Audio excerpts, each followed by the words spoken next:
ओडिशा के दक्षिण में घने जंगलों और लहरदार पहाड़ियों के बीच घिरा कोरापुट इलाका ये अपने आदिवासी संस्कृति और यहाँ की प्राकृतिक सुंदरता के लिए जाना जाता है। लेकिन पिछले कुछ वर्षों में यहाँ की ज़मीन से उठी एक नई खुशबू, और ये खुशबू थी कॉफ़ी की। और इसने ना सिर्फ ओडिशा में बल्कि यहाँ की वादियों से निकलकर अंतर्राष्ट्रीय पटल पर अपनी एक अलग पहचान बना ली, क्योंकि इसका स्वाद ही गजब का था। और इसीलिए प्रधानमंत्री नरेंद्र मोदी ने मन की बात की 127वीं कड़ी में कोरापुट की कॉफ़ी का जिक्र किया।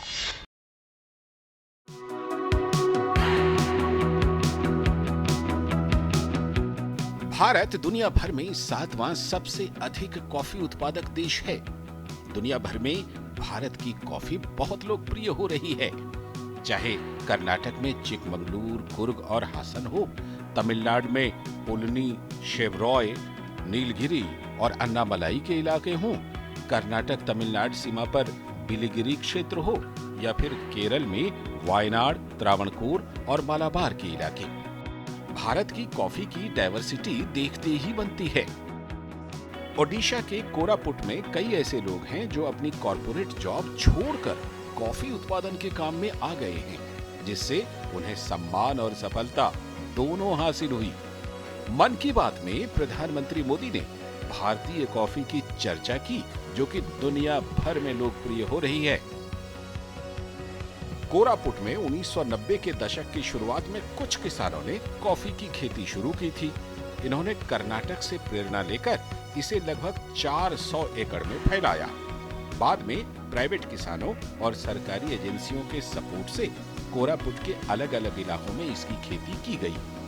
अनुकूल मौसम और पहाड़ी ऊंचे इलाकों की उपलब्धता के कारण अब ये लगभग 4700 हेक्टेयर में फैल गया है, जिसमें से लगभग 1200 हेक्टेयर में कोरापुट के आदिवासी खेती करते हैं।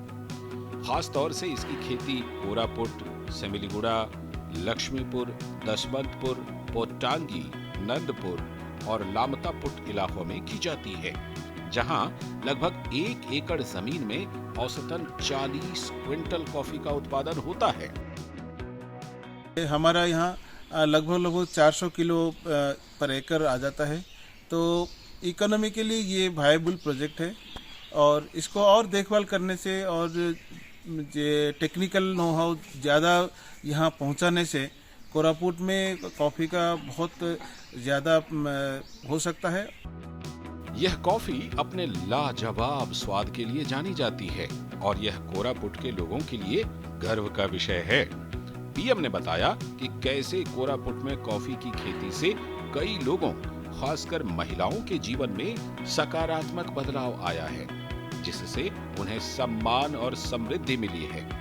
उन्होंने यह भी बताया कि कुछ लोग अपने जुनून के चलते कॉर्पोरेट की अच्छी नौकरियां छोड़कर कॉफी की खेती में आए हैं और सफल भी हो रहे हैं। ये कॉफी बीन्स कर्नाटक और आंध्र प्रदेश में एक्सपोर्ट भी की जाती हैं। स्थानीय बाजारों में कॉफी बीन्स का रेट कम से कम 200 रुपए है।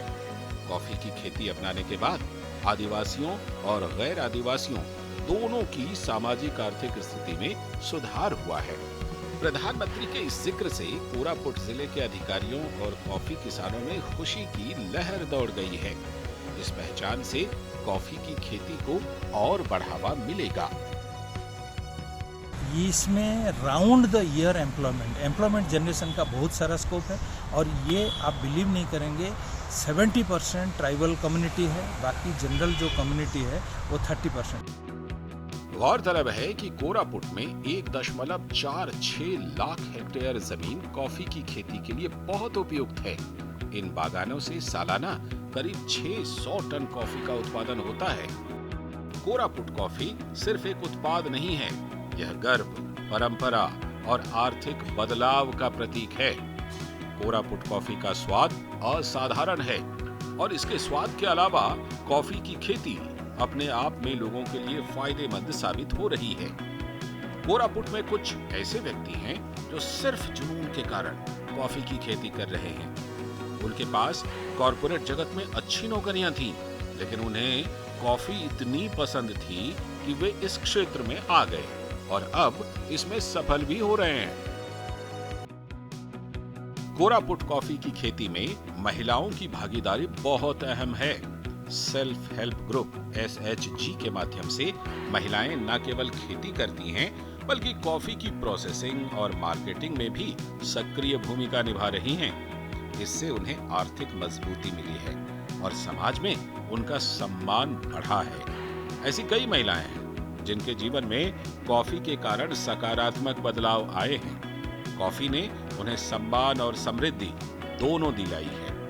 कोरापुट कॉफी का स्वाद लाजवाब है और इसीलिए यह ओडिशा का गौरव है। कोरापुट कॉफी की यह कहानी दिखाती है कि कैसे स्थानीय उत्पाद जब सही समर्थन और पहचान पाते हैं तो न केवल किसानों की आय बढ़ाते हैं, बल्कि पूरे क्षेत्र के लिए विकास का मार्ग प्रशस्त करते हैं।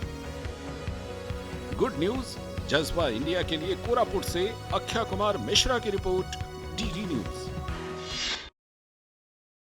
अराकू कॉफी के बाद कोरापुट कॉफी का जिक्र। प्रधानमंत्री नरेंद्र मोदी अक्सर मन की बात में स्वदेशी का जिक्र करते हैं, जिससे लोकल आर्टिसंस के काम को बल मिलता है और अंतर्राष्ट्रीय पटल पर विशेष पहचान मिलती है। वोकल फॉर लोकल को और ज्यादा बढ़ावा भी मिलता है। मन की बात की 127वीं कड़ी में प्रधानमंत्री नरेंद्र मोदी ने न केवल सांस्कृतिक और सामाजिक मूल्यों की बात की, साथ ही साथ उन्होंने स्वच्छता, पर्यावरण और विविधता में एकता के संदेश भी दिए।